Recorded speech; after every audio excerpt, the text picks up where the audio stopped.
Hi class, here's the promised video to go over the best techniques for dealing with these skills that were reflected in this quiz here. So first of all, when you've got a multi-level task like this, you should split it up and think about what makes most sense to do first. The order of the instructions doesn't necessarily mean that you have to do it in that order. The order that I suggest you do it in whenever there's voice leading is to maybe start with the chords. So that's the way I'm going to do it. So first of all, you establish in your mind what the key is, E major, and then I suggest that you write the letters of the key signature to remind yourself. And so as you're figuring out your chord names, you can refer back to this so you don't make a mistake. Okay, so the next thing is to figure out the names of the chords, the 6th chord, the 2 chord, and the 5 chord.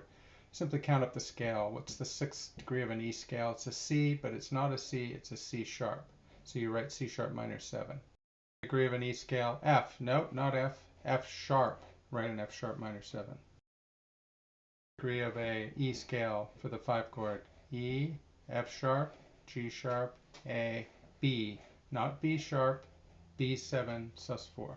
Get the correct notes for the chords. The correct notes are very important. Don't try to do voice leading right off the bat unless you're really experienced. So the best way to get the correct voicing is to do root position voicings, build the snowman, stack them right up there, and that way you know you're going to get the correct pitches because you can just visually see that you're right. Next step, voice lead them. Obviously in finale you can use shortcuts, but when you're using a pencil, just simply erase the top note and rewrite it down at the bottom. This voice leading, you can see here, this allowed me to keep a common tone there. This is only a half step from G sharp to A, so that's good, and then I kept the A there, and that helped govern my choices. Okay, now we're ready for another part. We know we have the right chords. Now why don't we deal with the drums next. So it says write a kick drum groove which has the same attack points as the bass. Now I'm making that pretty easy for you. I'm not just saying write an appropriate kick drum part. I'm saying write the exact same rhythm. So really all you have to do is copy that rhythm on the kick drum line. If you're using finale, you would have to use layer 2. Obviously when you're writing, you just simply write it out and make sure you have all the rests and everything in the right place. You can see how that all lines up. It's like without the bass line.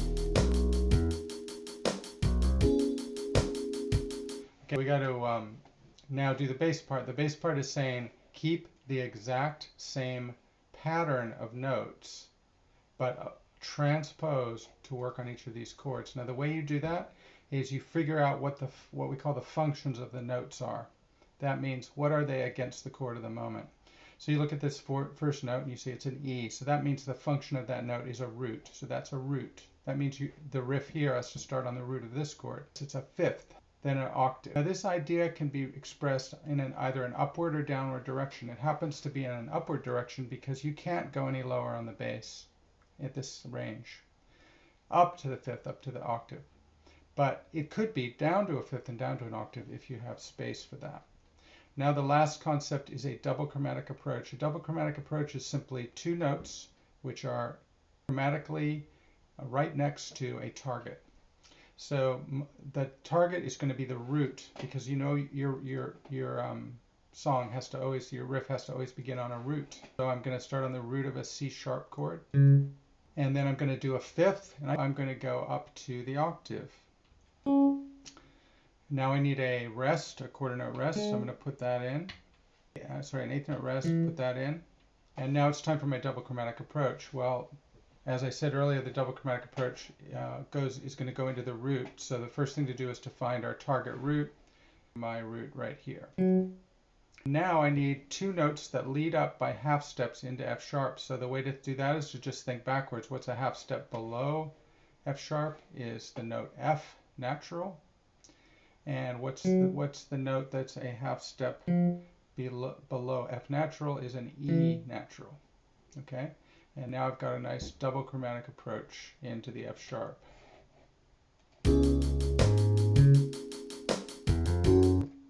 Okay, now it's time to do this measure. Now if you haven't done this yet, if you haven't finished your test and this is still blank for you, I recommend you pause the video and do it now, complete it, and then start the video again. if I go up to a fifth and go up to a octave here, I'm going to be getting really high for the bass.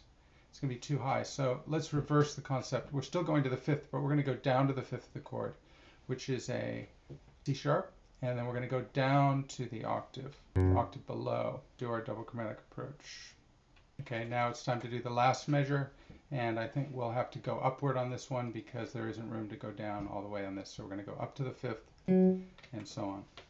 My solution for this was to go up and then to do my double chromatic approach downward. Think about for a minute why I didn't go upward into the E. The E is the lowest note on the bass, so we can't go lower than that to go into it, but we can go down into it.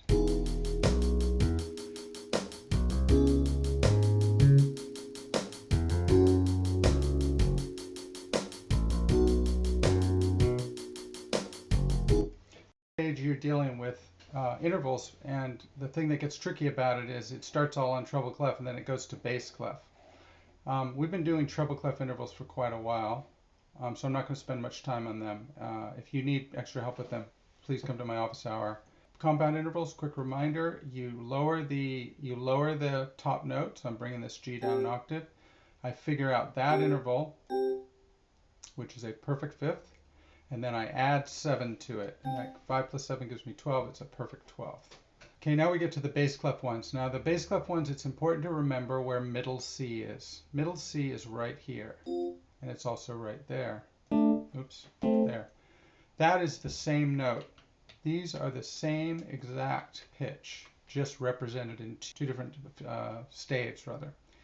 So as long as you remember where that is, you're going to be able to figure out whether that's a compound or a simple interval. So looking at it now that you know that that is an A, then there's a B, then there's a C, then there's a D, then there's an E, there's an F. So if you count up those numbers, you'll see that it's actually a sixth. It's not a compound interval. It's another thing. Make sure you're playing these things on keyboard. Pause the video if you need to check them at more length. Okay, I'm going on to the next example now. Time to talk about this activity. So it says write a key signature in which the indicated chord is diatonic. So what this is a technique to help you be able to spell chords. And even if they're, in other words, non-diatonic chords, you can use this technique. So what you do is say you were in some other key, whatever it is, any key, and all of a sudden there was a D minor 7 and you were having trouble figuring out what the notes would be. Well, what you can do is just think about a key in which D minor 7 is in fact diatonic. And there's going to be more than one answer to that. For example, I'm sure D minor 7 is diatonic to the key of C, but it's also diatonic to the key of D minor. It's also diatonic to the key of F major, and so on. There's a lot of keys it's diatonic to. All you have to do is think of one of them. The easiest one might be to think of the key of C. So just think of the key of C. Do you need to write any sharps and flats? No, you do not. So it turns out that a D minor 7 doesn't need any sharps or flats. So what you would do is simply write a D and then spell your D minor 7, and bingo, you have just spelled a D minor 7 correctly. Spelled the chord, now you just have to write the formula for the chord, and this is something you just have to memorize. There aren't that many of them to remember. You've just written a minor 7 chord. Well, this is going to have the same structure as that. It's going to have a 1, a flat 3, a 5, and a flat 7. If you forget that, you should practice playing them on the piano, on the keyboard, and singing. You should always be doing homework with a keyboard. Even if you don't have a real keyboard, you just open up GarageBand, put up a piano track, and then just go to the window and choose keyboard.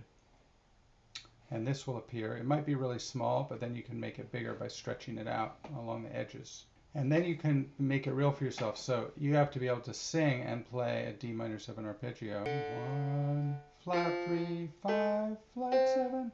And so that when you put it in, that is more real to you. If you don't believe it, prove it to yourself. Is that really a flat third?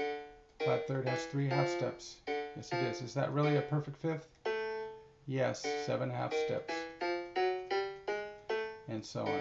Prove it to yourself. Now it's time for B flat 7. So you think to yourself, what is a key that has B flat 7 as a diatonic chord? Again, there's going to be many possible correct answers. So you think of what key has B flat 7 as its 5th degree, and hopefully fairly quickly you can come up with the answer that it's the key of E flat. E flat major has a 5th degree of B flat. You know you have the right notes because you know this chord is diatonic to this key. All you have to do is simply put in the correct pitches and build the snowman, and you have correctly spelt a B flat 7 chord. It's a B flat, it's a D, it's an F, and it's an A flat.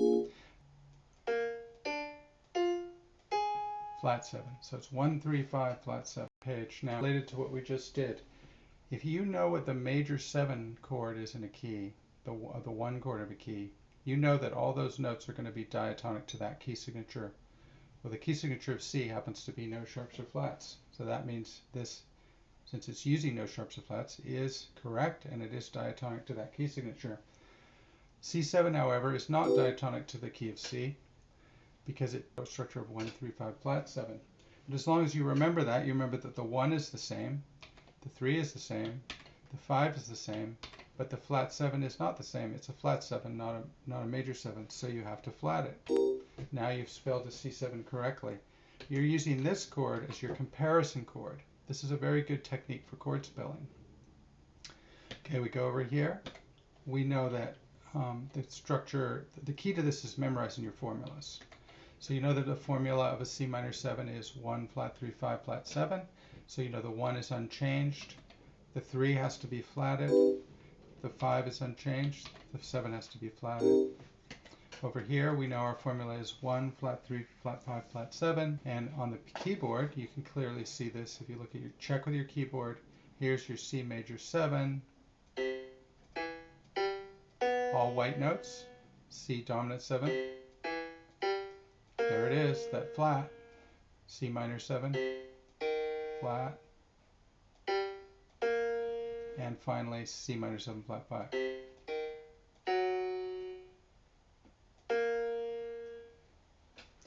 Okay, so now we're coming to this chord. First thing we have to do is think about the key signature of E flat, because we want to make sure we get the right notes for the 1 major 7 chord. So you have to remember the key signature of E flat, and hopefully you can easily remember that it has 3 flats, and those 3 flats are what? Right, B flat, E flat, and A flat. And then you go through and adjust the notes as needed. And now you have a E flat major 7 sound. Okay, now this is your comparison chord. Now you compare this chord to that with your knowledge of formulas. What's the formula of a dominant chord? Well, 1, same as this. So that's got to be an E flat. 3, same's got to remain a G. B, same as this. Well, that's a B flat, so this has to be a B flat. And the 7th is not the same. Currently, the major 7th is a D, so that we have to make this D into a D flat. Remember, the word flat means a half step less than major or perfect. When we're on this chord, we have nothing but a major 3rd, a perfect 5th, and a major 7th. This chord has a minor 3rd, a diminished 5th, and a minor 7th. So everything is going to be flat compared to that chord, except for the root. Again, use the keyboard to confirm for yourself. E flat major 7, E flat dominant 7th, E flat minor 7, and E flat minor 7 flat 5, the one where everything except for the root is flat. That's a half step flatter than the major 3rd. This note is a half step flatter than the perfect 5th. Perfect 5th. Diminished 5th, that would be written as B double flat, so that it's still a 5th. And this is a half step less than the major 7th. Last example. Checked, and this does actually add up to 16. Wasn't an error. So the way to do this is the dot method. Apply dots to this. Every 16th note gets a dot. You circle your durations. So this would be 1 dot circled. This would be 4 dots circled, etc. Of course, there's your assignments. 1 dot, 4 dots, 1 16th note, 2 16th notes, etc. And then you count to 4 and draw the line. Once you've drawn the line reveals to you what symbols need to be split up, tied over, and then that also reveals to you how you should beam everything, because you need to, with 16th notes, you need to beam by beat. All right, so if you haven't done this yet, pause the video and then check your answer. Now you notice there's no discrepancy in how these play back, because they would produce the same sound, but this would be unreadable by a professional musician. This would be very readable by a professional musician.